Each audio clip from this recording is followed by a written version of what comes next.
Et la frère Abou, viens prends ta liberté et parle-nous selon ce que le Seigneur a mis dans ton cœur. Que le Seigneur te bénisse.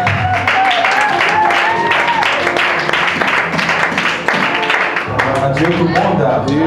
Gloire à Dieu tout le monde. Gloire à Dieu tout le monde. Que le peuple de Dieu batte les mains pour le Seigneur.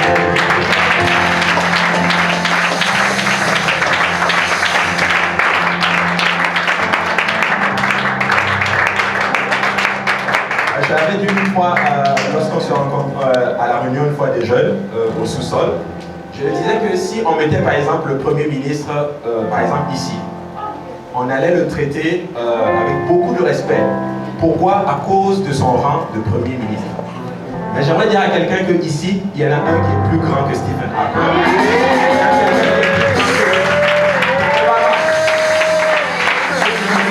L'adoration. Et son nom c'est Jésus.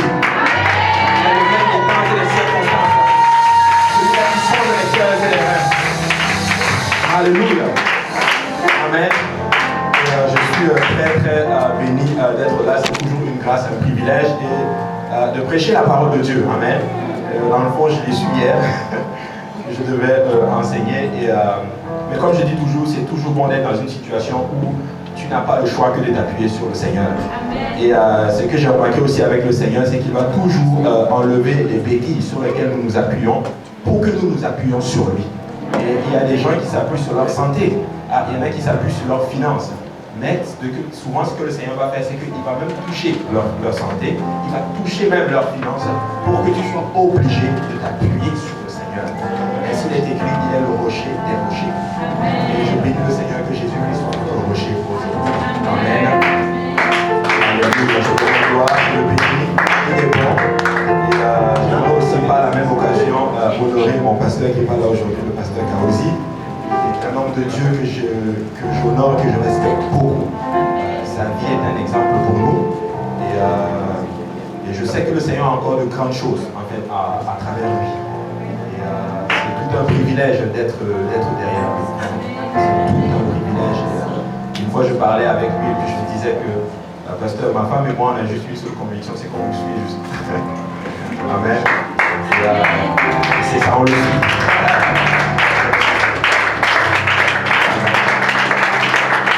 L'occasion de aussi honorer le pasteur Serge, qui est un pasteur, un grand frère, un ami, en fait mon parrain, c'est un soutien énorme, vraiment.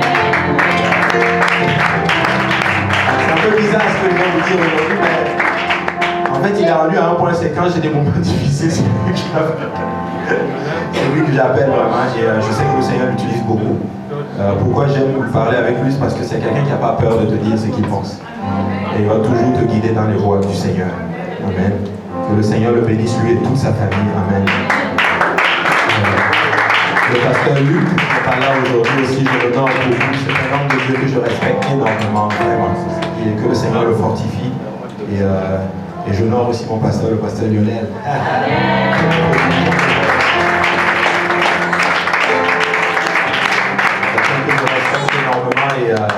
Et il est tout un exemple aussi pour nous, vraiment, tout un exemple, amen. Et je ne peux pas non plus avancer sans honorer vraiment celle que le Seigneur a mis avec nous.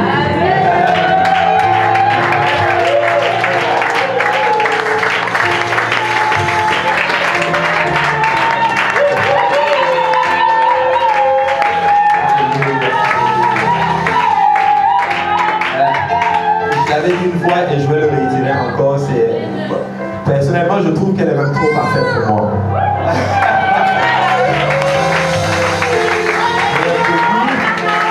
C'est tout un soutien énorme. Et comme le pasteur Serge le dit souvent, il y a des moments où j'ai même envie de lui redemander encore un mariage.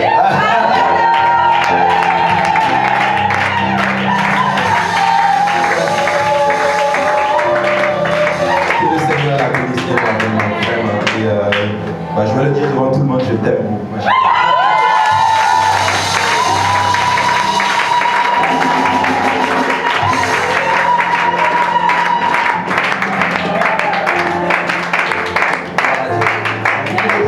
Je suis désolé de vous tenir, de vous laisser debout comme ça. Mais c'est tout un honneur, c'est tout un privilège. Je suis très content de vous voir tous dans la maison du Seigneur. Et comme je le disais, c'est tout un privilège. Amen. Et en même temps, c'est intimidant. Chercher la face de Dieu, ce n'est pas évident. Amen. Mais il y a une chose que j'ai réalisée avec le Seigneur, c'est que le Seigneur va toujours vouloir adresser son peuple. Et peu importe le vase qu'il va utiliser, je suis convaincu que lorsque le vase se laisse utiliser, la parole va passer et toucher le cœur des gens. Et j'aimerais en fait demander aujourd'hui à l'Assemblée d'ouvrir leur cœur à la parole du Seigneur. Je suis convaincu que le Seigneur a une parole pour son peuple aujourd'hui. Je le suis complètement. Amen. Et j'ai la foi aussi que quelqu'un viendra témoigner des bienfaits que le Seigneur aura fait dans sa vie. Amen. Et sans plus tarder, j'aimerais demander au pasteur Serge s'il peut prier pour bénir les moments qui vont suivre. Éternel des armées, nous venons humblement devant le trône de ta grâce, Seigneur. Nous dépendons de toi, Seigneur. Nous ne dépendons pas de nos forces, ni de notre bonne volonté, ni de nos prières, ni de nos jeûnes, Seigneur, pour nous approcher de toi, mais nous sommes les brebis de tes mains, le troupeau de ton pâturage, Seigneur. Nous venons donc devant toi comme de petits enfants, Seigneur, pour que tu parles à nos cœurs, que tu tiennes nos mains et que tu nous guides, Seigneur, dans tes verts pâturages. Crée en nous un cœur pur, Seigneur, afin que, Seigneur, nous puissions recevoir ta parole. Ouvre notre intelligence, ouvre nos esprits, Seigneur, et permets que la parole qui va rentrer dans nos cœurs, Seigneur, apporte des fruits et que ces fruits nous conduisent jusqu'à la vie éternelle. Papa, mets ta main sur ton serviteur, Seigneur. Papa, que tes oracles sortent clairement de sa bouche, Seigneur. Papa, aide-le à ne pas tailler les bords, Seigneur Jésus, à ne pas hésiter, Seigneur, mais à libérer, Seigneur Jésus, dans la puissance de ton esprit, Seigneur. Papa, la parole que tu as pour nos cœurs aujourd'hui, guéris quelqu'un, délivre quelqu'un, ouvre les yeux de quelqu'un, amène quelqu'un à la repentance, et que ta paix qui surpasse toute intelligence garde nos cœurs et nos pensées, en Jésus-Christ. Au nom de Jésus, nous avons prié. Au nom de Jésus. Amen. Merci beaucoup, pasteur. Gloire à Dieu, au nom de Jésus. Amen. J'ai eu à cœur aujourd'hui de prêcher un message. Et je suis convaincu que tout le monde va se retrouver justement dans le message. Amen.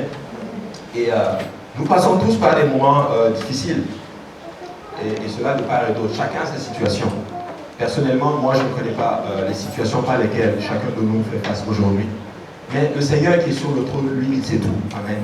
Il est celui qui sonde les cœurs et les reins. Et la Bible appelle même que nous avons un souverain sacrificateur qui n'est pas étranger à nos infirmités. C'est-à-dire que toute situation par laquelle tu fais face, le Seigneur ressent exactement ce que tu ressens.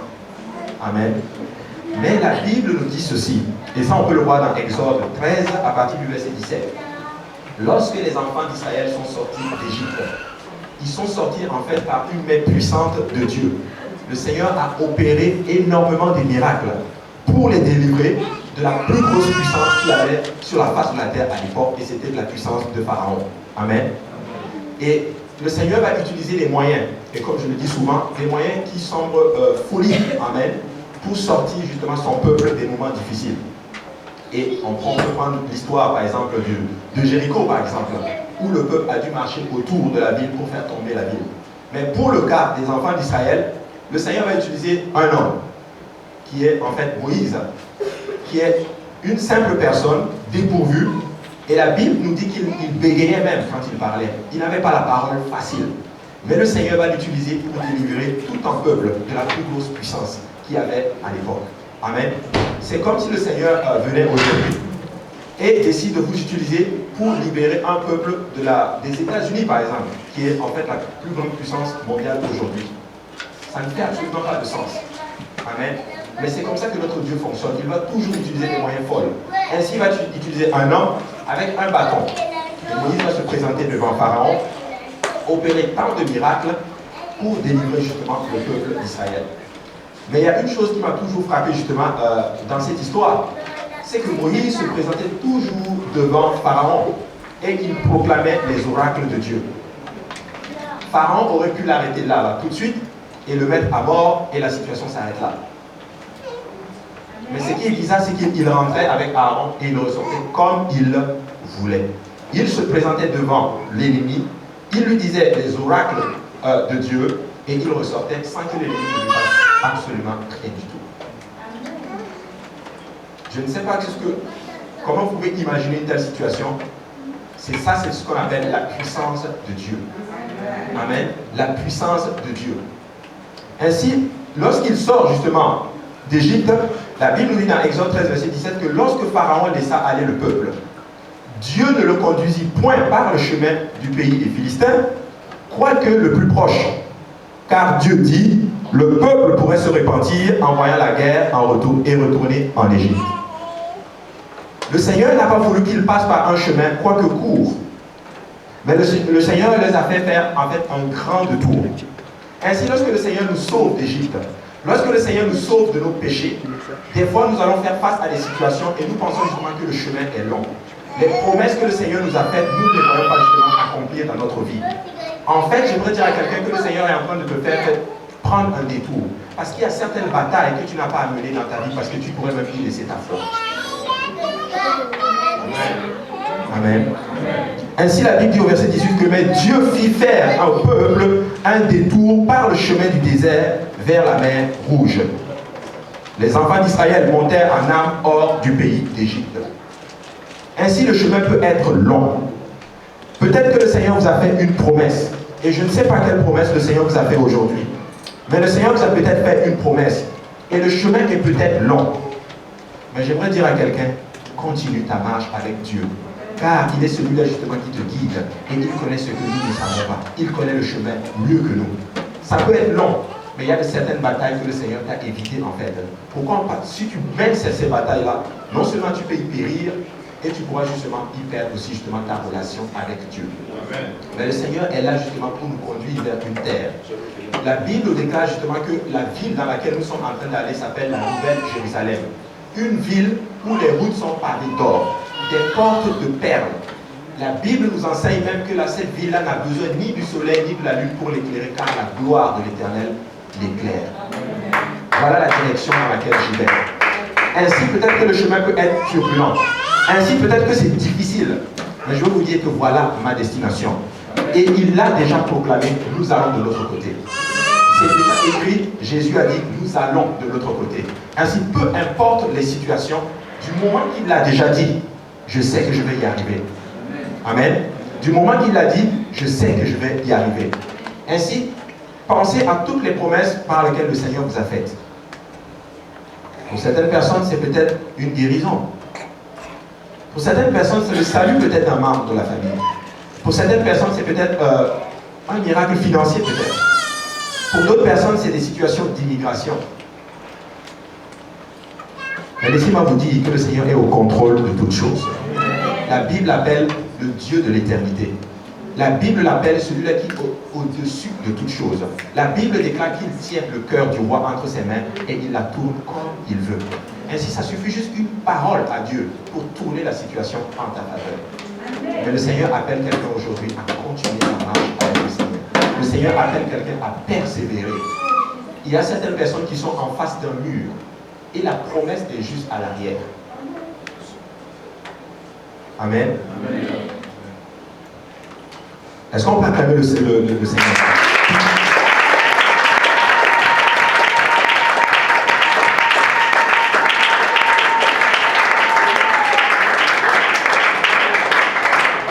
Ainsi, la Bible dit dans Exode 14, verset 8, que l'Éternel, cette fois-ci, endurcit le cœur de Pharaon, roi d'Égypte, et Pharaon poursuivit les enfants d'Israël.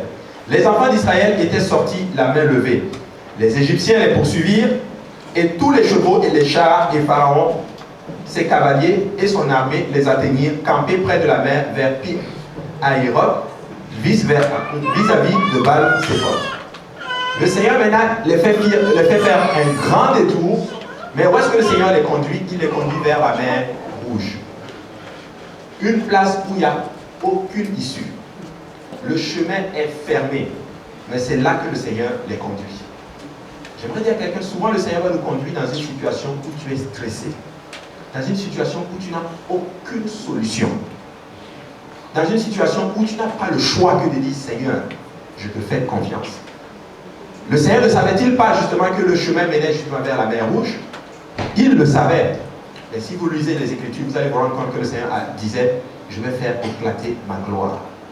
Ainsi, toutes les situations par lesquelles nous faisons face, ce c'est pour faire éclater la gloire de Dieu. C'est pour faire éclater la gloire du Seigneur.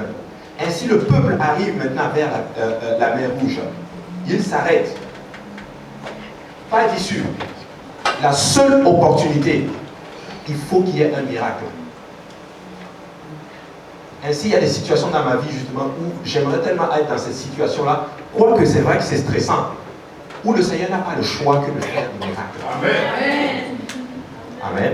Amen. Imagine, toi, tu es dans une situation où tu es, par exemple, où tu as le cancer. Bah, selon les normes, c'est la mort.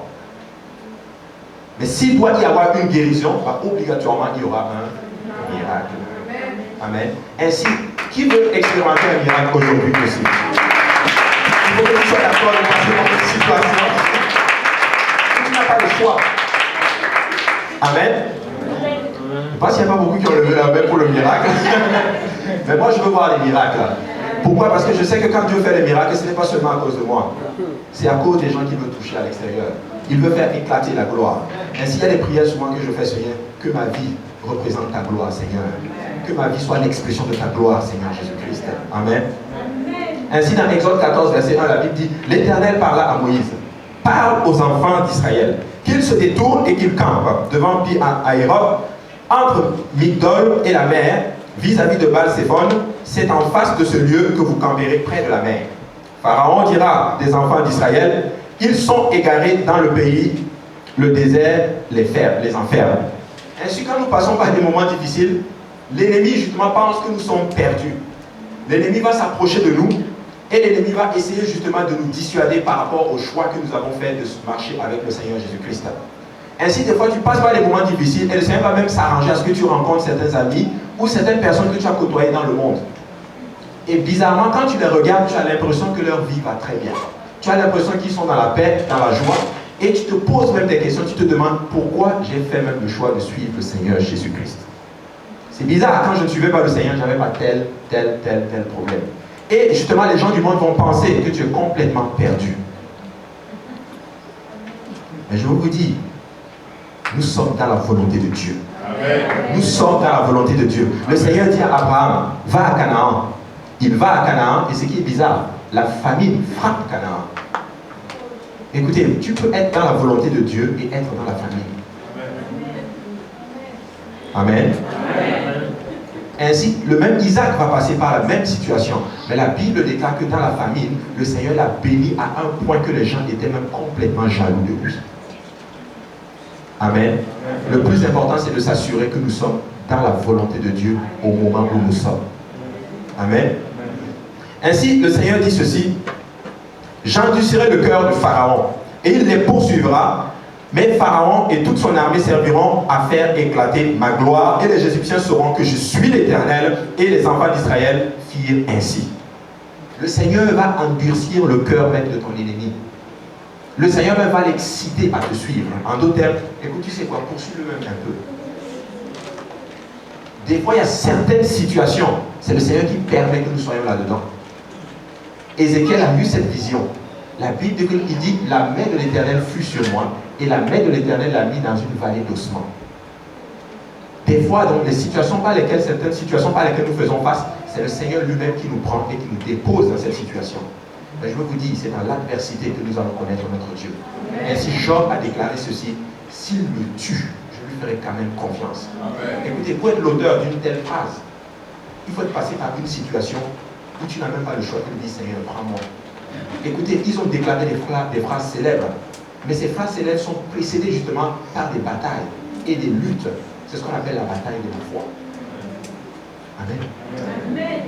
Ainsi, la parole de Dieu déclare ceci, il prit 600 chars d'élite. Et tous les chars de l'Égypte, il y avait sur tous des combattants. L'Éternel endurcit le cœur de Pharaon, roi d'Égypte, et Pharaon poursuivit les enfants d'Israël. Les enfants d'Israël étaient sortis la main levée. Waouh! 600 chars d'élite, avec des soldats dessus. Mais quand les enfants d'Israël sont sortis, ils sont sortis comme pratiquement à pied. Donc ainsi, peut-être que l'immigration va peut-être t'envoyer des messages. Tu dois quitter le territoire. Ainsi, peut-être que le médecin va t'appeler, va te dire, ok, on a fait justement le diagnostic, voilà la situation. Ainsi, peut-être que les factures, justement, sont remplies à la maison. Et des fois, tu arrives dans la maison du Seigneur, tu loues.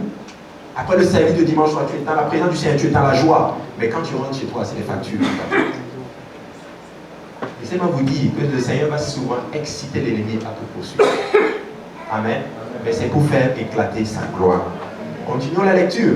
Il dit, les Égyptiens les poursuivirent et tous les chevaux, les chars de Pharaon, ses cavaliers et son armée les atteignirent, campés près de la mer, vers Pi-Hahiroth, vis-à-vis de Baal-Séphon. Pharaon approchait, les enfants d'Israël levèrent les yeux et voici les Égyptiens étaient en marche derrière eux. Et les enfants d'Israël eurent une grande frayeur et crièrent à l'Éternel. Quand ils ont vu l'ennemi, ils ont commencé à avoir peur. Écoutez, la peur n'est pas de Dieu. La crainte n'est pas de Dieu. N'ayez pas peur de l'ennemi.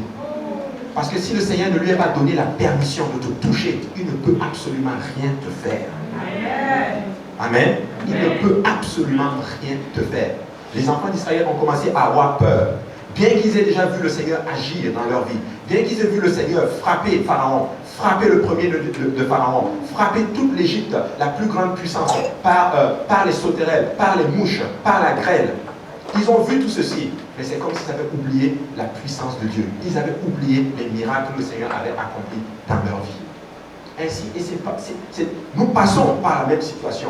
Lorsque la situation est compliquée, lorsque nous sommes down, on va dire, c'est comme si nous oublions les bienfaits du Seigneur dans notre vie. Écoutez, il m'a déjà sauvé dans le passé, il est capable de le faire aujourd'hui. Il m'a déjà guéri de ma maladie, il est capable de me guérir encore. Il a déjà pourvu financièrement, je sais que même dans cette situation, il le fera encore. Il le fera encore et encore.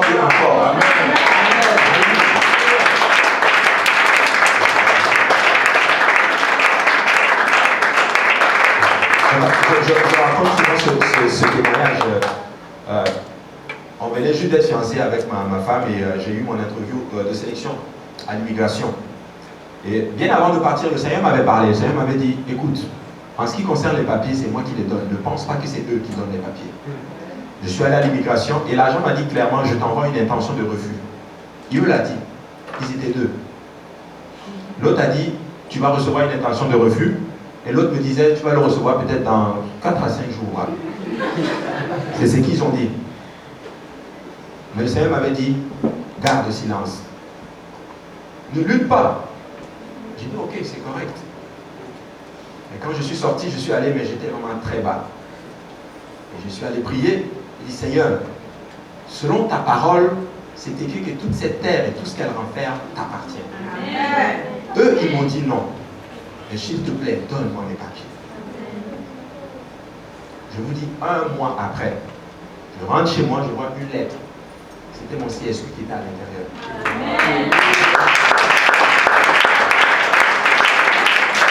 Et le miracle, c'est que j'avais même oublié mon stylo là-bas. Je vous dis, l'agent a mis mon stylo dans l'enveloppe.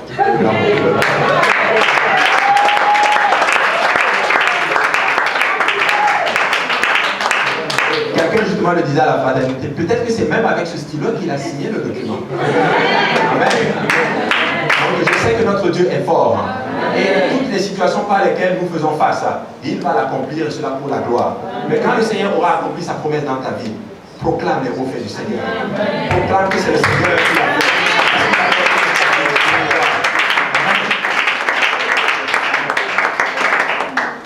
Amen. Et il dit à Moïse, n'y avait-il pas des sépulcres en Égypte sans qu'il fût besoin de nous amener mourir au désert? Que nous as-tu fait en nous faisant sortir d'Égypte? Lorsque la situation commence à être difficile, il commence à murmurer contre l'homme de Dieu.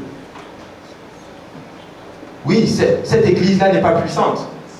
On a prié pour moi, voilà, je suis toujours dans la même situation. Moïse, qu'est-ce que tu as fait comme ça? Pourquoi nous as-tu fait sortir d'Égypte? Tu aurais même pu nous laisser là. Au moins en Égypte, il y avait des oignons. Vous voyez quoi? Des fois, les situations peuvent nous faire dire certaines choses. Mais je veux vous dire une chose. S'il y a une chose qui pourrait limiter la promesse de Dieu dans notre vie, c'est le murmure. murmure jamais contre Dieu. Les enfants d'Israël ont murmuré contre le Seigneur, ils sont restés 40 ans dans le désert. Alors je dis souvent, j'ai pas envie de faire 40 ans dans mon désert. Amen. J'ai pas envie de faire 40 ans dans le désert. Ainsi, ne murmure pas contre Dieu. Ne murmure pas contre les frères. La situation est peut-être compliquée, mais fais valoir ta cause devant Dieu. Amen. Amen. Il va l'accomplir. Il te connaît. Et vous savez quoi? Il n'y a pas une situation qui te dépasse que le Seigneur va te faire passer par là. Si tu passes par une situation, c'est que tu es capable d'en sortir. Amen. Amen. Et ça, c'est notre assurance. Et il dit ceci, n'est-ce pas là ce que nous te disions en Égypte? Laisse-nous servir les Égyptiens, car nous aimons mieux servir les Égyptiens que de mourir dans le désert. Ils préfèrent rester dans le monde. Ils préfèrent rester dans le péché. Ils préfèrent rester dans l'esclavage que de mourir hors de l'Égypte. Et il y a certaines personnes, des fois, qui font cela. Ils viennent dans le Seigneur. Et des fois, la chose qu'ils veulent, qu'ils demandent au Seigneur n'arrive pas au moment où ils le désirent. Ils quittent la présence du Seigneur pour aller chercher des moyens pour assouvir justement leurs besoins. Amen. C'est vraiment dommage, je dirais. Mais ne commettons pas cette erreur. Il a dit que nous allons de l'autre côté. Même si l'ennemi nous suit, je sais qu'il en prendra soin. Amen. Il en prendra soin. Moïse répondit au peuple, ne craignez rien, restez en place et regardez la délivrance que l'Éternel va vous accorder en ce jour, car les Égyptiens que vous voyez aujourd'hui, vous ne les verrez plus jamais. C'est juste, j'aimerais dire à quelqu'un, si aujourd'hui tu décides de traverser la mer Rouge, si tu décides de traverser les eaux, tes ennemis, tu ne les verras plus jamais, au nom de Jésus. Tu ne les verras plus jamais. L'Éternel combattra pour vous, et vous gardez le silence. L'Éternel combattra pour vous, mais vous gardez le silence. Waouh! C'est très très difficile de garder, de garder le silence lorsque tu es abattu. Amen. C'est très très très difficile. Mais le Seigneur va nous aider. L'Éternel dit à Moïse, pourquoi ces cris? Parle aux enfants d'Israël et qu'ils marchent. Il y a la mer devant eux, mais l'Éternel dit, levez-vous et marchez. Allez en direction de l'obstacle. Il est temps des fois que quelqu'un se lève et parle à sa situation. Obstacle, je dois passer. Au nom de Jésus, tu vas tomber. Et voilà, des fois, écoutez, Ézéchiel dit ceci, prophétise. L'Éternel lui pose la question, ces eaux est-ce que ces eaux-là peuvent revivre? Il dit, Seigneur, toi seul tu le sais. Et l'Éternel lui dit, prophétise. Parle à ta situation. Lève-toi et dis, j'ai décidé de suivre mon Seigneur, j'ai une trajectoire à suivre, et si tu es un obstacle, tu n'as pas le choix que de quitter. Parce que je dois avancer au nom de Jésus. Amen. Les portes de l'enfer ne pourront point contre l'Église. Amen. Que quelqu'un parle à ta situation aujourd'hui. Le Seigneur a mis le pouvoir de la vie et de la mort sur le monde. Nous avons le pouvoir. Tu peux influencer ta situation. Et le pasteur l'a prêché justement jeudi. Même si le Seigneur lui-même a décidé une situation, même si le Seigneur lui-même a prononcé une sentence, tu peux changer le cours des choses. Amen. Écoutez, la prière fait bouger la main de Dieu. Amen. Écoutez, le jugement était tombé contre Ninive.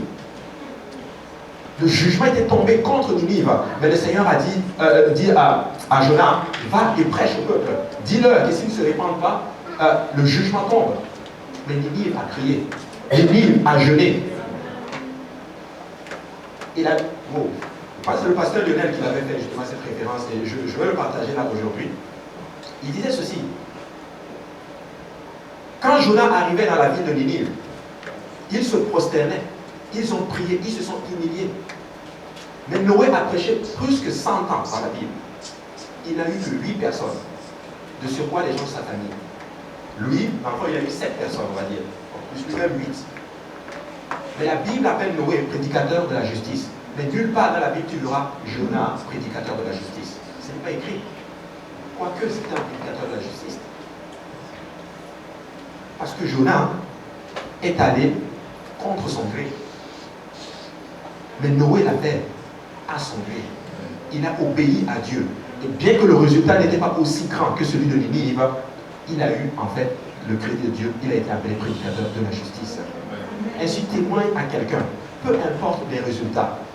C'est vrai que les résultats sont importants, mais Dieu regarde d'abord ton désir. Peut-être que tu as témoigné à quelqu'un, la personne n'est pas venue à Dieu. Dieu t'appelle quand même prédicateur de la justice. Il y a certaines personnes ici dans cette salle, après avoir rencontré le Seigneur, ils ont gagné des gens à Dieu. Vous n'avez même pas fait 8 mois dans le Seigneur, mais vous avez déjà gagné plusieurs personnes à Dieu. Mais lui, il a prêché 100 ans, il a gagné seulement 7 personnes. On l'appelle prédicateur de la justice. Toi, on va t'appeler comment alors? Ah ben, super héros peut-être, héros de la foi peut-être. Alors, continue la marche avec le Seigneur. N'arrêtez pas. Amen. N'arrêtez pas. Continuons. Le Seigneur a une grosse promesse pour son Église. Et ça, je le sais. Amen. L'Éternel dit à vous, pourquoi s'écrit? Parle aux enfants et qu'ils marchent.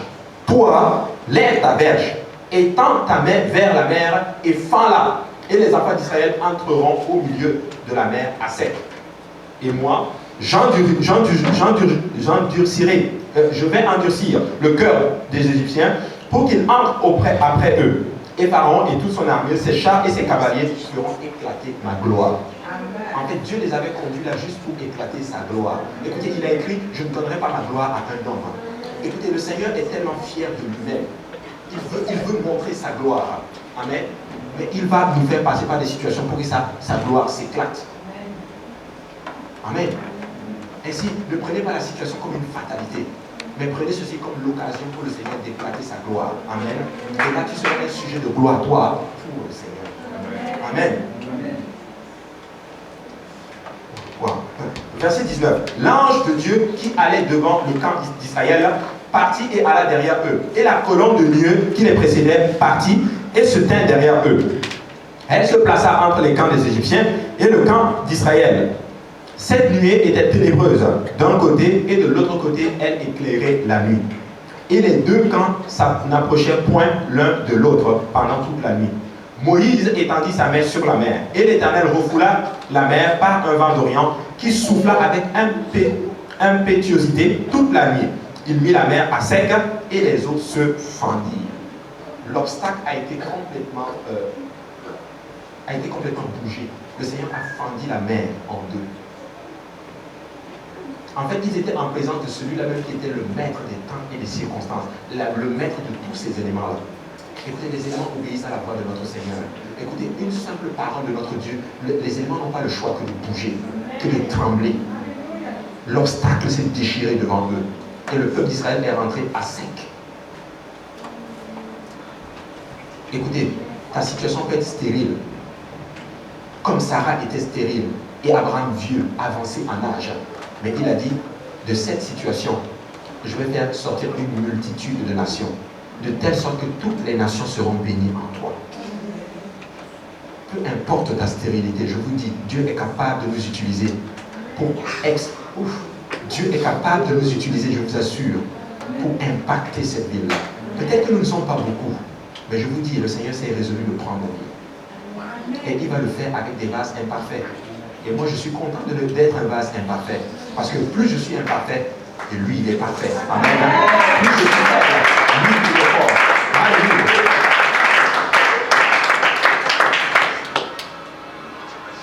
Les enfants d'Israël entrèrent au milieu de la mer, à sec, et les eaux formaient comme une muraille à leur droite et à leur côté, et à leur gauche. Les Égyptiens les poursuivirent, et tous les chevaux de Pharaon, ses chars et ses cavaliers entrèrent après eux au milieu de la mer. Il y a quelque chose qui me frappe beaucoup dans cette histoire, c'est que les Égyptiens, vous voyez la mer fendue en deux. Quelque chose qui n'est pas normal. Et vous les suivez. Écoutez, c'est le Seigneur qui les excite. Ainsi, ton ennemi va te suivre, voyant des choses, voyant les miracles que Dieu fait autour de toi. Mais il veut quand même avoir ta peau. Écoutez, quand le Seigneur va faire éclater sa gloire, en fait, c'est comme si l'ennemi devient bête. Il n'a plus ses sens. Il agit, il te suit. Alors que sa défaite est juste devant lui, c'est comme s'il ne voit pas sa défaite. Comment de l'eau qui se fend devant toi, la mer rouge se divise devant toi, et tu les suis. Ça ne fait pas de sens. Amen. Mais c'est le Seigneur lui-même qui les avait conduits ici, justement. Amen. À la veille du matin, l'Éternel, de la colonne de feu et de nuée, regarda le camp des Égyptiens et mit en désordre le camp des Égyptiens. Il ôta les roues de leurs chars et en rendit la marche difficile. Les Égyptiens dirent alors, fuyons devant Israël, car l'Éternel combat les Égyptiens dirent alors, fuyons devant Israël, car l'Éternel combat pour lui contre les Égyptiens. Waouh! Les Égyptiens disent, écoutez, fuyons. Pourquoi? Parce que leur Dieu est en train de combattre pour eux. Mais leur dirigeant, qui était en fait Pharaon, leur dit non, il faut les poursuivre. Donc c'est comme s'il était complètement aveuglé. Ainsi ton ennemi est aveuglé, il te suit. Bien que les Égyptiens leur disaient, écoutez, il ne faut pas les suivre, il faut les laisser tranquilles. Leur Dieu combat pour eux. Amen. Mais j'ai la foi qu'à un moment donné, l'ennemi, les gens qui doivent dire, écoutez, eux là, il faut les laisser tranquilles. Le vaudou, la sorcellerie, toutes ces choses-là, n'ayez pas peur. Amen. Balaam a prophétisé, il a dit, écoute, tu sais quoi Balak, l'enchantement ne peut rien contre Israël. Et le pasteur le dit souvent, si le sang des boucs, si le sang des taureaux qui inaugurait l'ancienne alliance n'a pas pu, disons, a pu bloquer la sorcellerie, qu'en est-il du sang de Jésus-Christ? Qu'en est-il de ceux-là qui sont revêtus par le sang de Jésus-Christ? N'ayez pas peur dans cette situation. Rien ne peut vous arriver si le Seigneur ne l'ait permis. Rien ne peut vous arriver si le Seigneur ne l'ait permis. Et il y a des gens ici justement qui ont peur, qui sont troublés. Ils se disent, oui, peut-être qu'au pays, on m'a lancé un sort. Écoutez, si tu es sous le sang de Jésus, le sort ne peut rien faire contre toi. Si tu es sous le sang de Jésus, l'enchantement ne peut rien contre toi. Amen. Amen. Alléluia. Amen.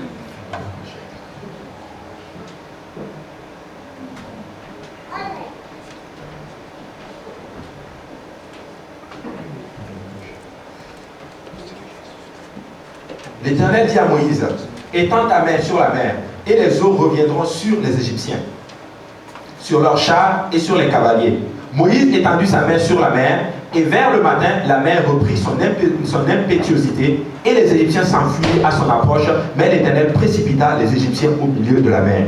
Les eaux revinrent et couvrirent les chars, les cavaliers et toute l'armée de Pharaon qui était entrée dans la mer après les enfants d'Israël, et il n'en laissait pas un seul. Morts, pas un seul. Ainsi, peu importe tes ennemis aujourd'hui, si tu décides de traverser la mer Rouge, si tu décides de traverser, et nous allons comprendre qu'est-ce que ça veut dire justement traverser la mer Rouge, tes ennemis vont peut-être te suivre, mais pas un seul ne va échapper. Et j'aimerais te dire, comme le texte l'a dit, tes ennemis, tu ne les verras plus jamais si tu décides aujourd'hui de traverser les eaux. Amen. Amen. Amen. Amen. Si vous lisez le texte avant, vous allez vous rendre compte que bien avant de traverser justement la mer Rouge, le Seigneur a fait venir la colonne de feu qui s'est mise au milieu entre les Égyptiens et les enfants d'Israël. La plupart des théologiens disent que c'est une préfiguration du baptême du Saint-Esprit. Ainsi, si tu as l'Esprit du Seigneur en toi, c'est comme si le Seigneur te prépare justement à être prêt contre tes ennemis. Mais le pasteur Morgan avait dit ceci, tu peux être rempli du Saint-Esprit. La colonne de feu était au milieu des enfants d'Israël, mais ils étaient toujours en Égypte. Il a fallu qu'ils traversent la mer Rouge pour être hors de l'Égypte, pour être hors de leur péché. Ainsi, tu peux être même rempli du Saint-Esprit. Tu peux même parler en langue, mais tu es encore toujours dans tes péchés. Parce que tu es toujours en Égypte. Tant que tu n'as pas traversé les eaux, tant que tu n'es pas baptisé au nom de Jésus-Christ pour le pardon de tes péchés, tu es encore en Égypte, bien que tu es rempli du Saint-Esprit. Ainsi, ça prend la naissance de l'eau, mais ça prend aussi la naissance de l'Esprit pour entrer dans le royaume de Dieu. Ça nous prend la puissance qui va nous permettre de lutter contre nos ennemis, mais ça prend aussi d'être hors de nos péchés. Et le révérend avait dit ceci, que le baptême d'eau au nom de Jésus nous place dans le Seigneur Jésus-Christ. Mais le baptême du Saint-Esprit place le Seigneur Jésus-Christ en nous. Amen. Amen. Amen. Même si je veux dire à quelqu'un aujourd'hui, il est temps que tu traverses les eaux. Tu dois traverser la mer Rouge. Tu dois traverser la mer Rouge. Parce que tes ennemis te suivent. Si tu veux traverser, laisse-moi te dire même que la mer a été séparée. Tout est disponible pour toi. Il suffit juste que tu traverses. Amen. Nous continuons notre lecture. Il dit ceci. En ce jour, l'Éternel délivra Israël de la main des Égyptiens, et Israël vit sur le rivage de la mer les Égyptiens qui étaient morts. Israël vit la main puissante que l'Éternel avait dirigée contre les Égyptiens, et le peuple craignit l'Éternel, et il crut en l'Éternel et en Moïse, son serviteur. Après avoir vu la délivrance que le Seigneur a opérée, c'est à ce moment-là justement qu'ils ont cru justement dans le Seigneur, et ils ont cru justement à Moïse, le serviteur du Seigneur. Amen. C'est très important justement de sortir de l'Égypte. C'est très important de traverser la mer Rouge. Ainsi, peut-être qu'il y a un mur devant vous, mais le Seigneur te dit aujourd'hui, lève-toi et marche vers ta situation. Et vous allez vous rendre compte, Moïse a dit au peuple, attendez et regardez le Seigneur opérer un miracle pour vous. Mais qu'est-ce que le Seigneur, lui, il dit? Il dit aux enfants d'Israël qu'ils avancent. Moïse dit, attendez, mais le Seigneur dit, avancez. Le pasteur Lionel a dit justement, vendredi, il a dit ceci, si le Seigneur devait faire une voiture, la vitesse, c'est ce qu'il n'y aura pas de marche arrière. Ce serait toujours avance. Amen. Avance avec le Seigneur. Amen. Avance avec le Seigneur. J'aimerais exhorter quelqu'un à avancer aujourd'hui avec le Seigneur. Amen. Quand vous prenez justement l'ancienne alliance, vous allez vous rendre compte justement que ça prenait un signe pour entrer dans l'ancienne alliance, et c'était la circoncision. La Bible dit que Moïse, lorsqu'il est parti justement pour aller en Égypte, le Seigneur voulait tuer Moïse. Le Seigneur voulait le tuer pour quelle raison? Parce qu'il n'avait pas circoncis son fils. Il n'avait pas circoncis son fils. C'était le signe de l'alliance pour entrer dans la nouvelle alliance. Mais nous avons aussi une circoncision pour entrer dans la nouvelle alliance. Et cette circoncision, c'est le baptême au nom de Jésus-Christ. Nous avons besoin de la circoncision du baptême, la circoncision de la main de Christ. Ce n'est pas la main de l'homme qui l'a fait, mais c'est la circoncision de Christ qui consiste dans le dépouillement de l'homme. Et cela, c'est en fait le baptême au nom de Jésus-Christ pour le pardon de nos péchés. Donc j'aimerais exhorter quelqu'un, traverse aujourd'hui les eaux. Ne regarde pas ta situation. Le Seigneur va utiliser des moyens qui ne font pas de sens. J'ai lu la semaine passée l'histoire de Gédéon. Gédéon n'a même pas eu à combattre les Madianites. Ça a pris quoi? Une trompette? Une cruche? C'est ce que ça a pris. La trompette représente la louange, l'adoration. Peut-être que ça fait mal, peut-être qu'il n'y a pas de solution. Mais adore ton Seigneur et tu vas réussir. Et la cruche étant la lumière représente la parole du Seigneur. Si tu as de l'autre main la parole et de l'autre main la louange, tu vas voir que tes ennemis vont se combattre entre eux. Et c'est ce qui est arrivé justement dans le cas de Gédéon. Les voies du Seigneur sont folies pour nous. Amen. Moi, j'aimerais exhorter quelqu'un aujourd'hui à continuer sa marche avec le Seigneur. N'arrêtez pas. Poursuivez. Le Seigneur a une grosse promesse pour vous. Et tout ce qu'il vous a fait comme promesse, il est fidèle et juste pour l'accomplir. Amen. Que le Seigneur vous bénisse.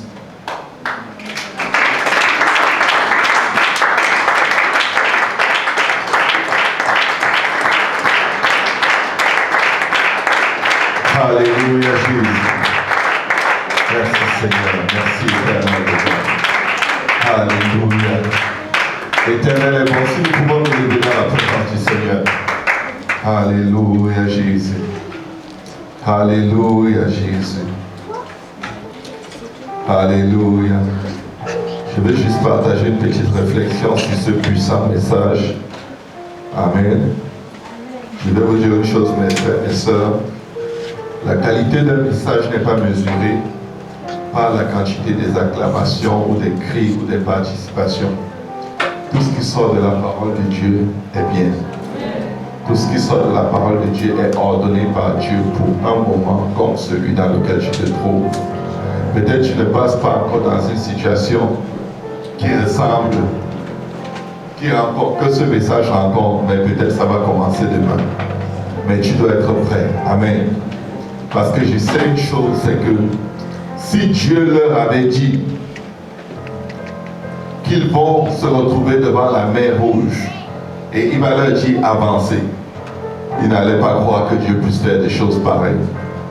Si Dieu leur avait dit qu'il va ordonner au vent de souffler, même avant ça, que Moïse va juste mettre son bâton dans l'eau et quelque chose va se produire, ils n'allaient pas croire.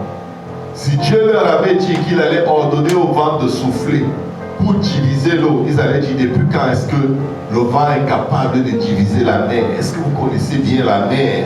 On parle de la mer là, on ne parle pas de la piscine. Ils allaient dire non, laisse faire. Si Dieu leur avait dit que non seulement les eaux vont être divisées, Mais ils vont traverser à sec. Ils n'allaient pas croire.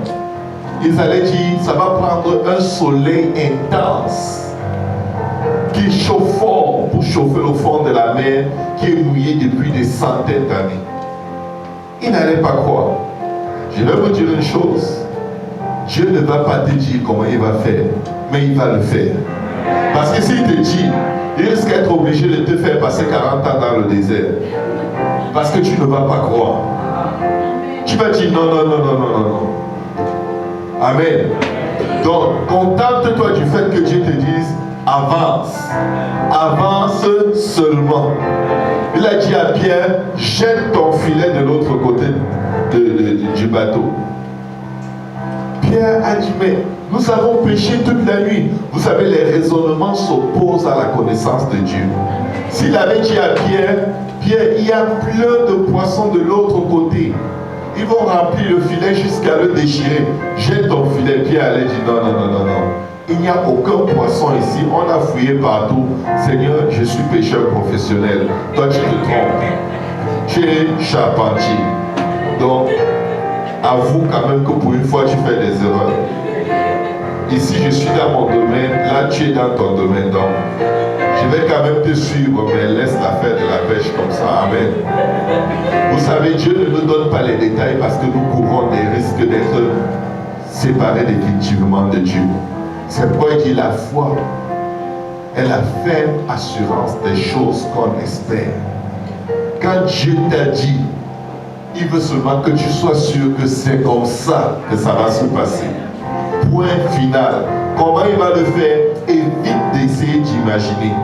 Parce que ça va tellement choquer ta pensée que tu risques de dire non, non, non, non. Amen. Est-ce qu'il y a quelqu'un qui peut s'approcher de Dieu et dire, Seigneur, aide-moi à croire en toi comme un petit enfant. Aide-moi à croire comme un enfant.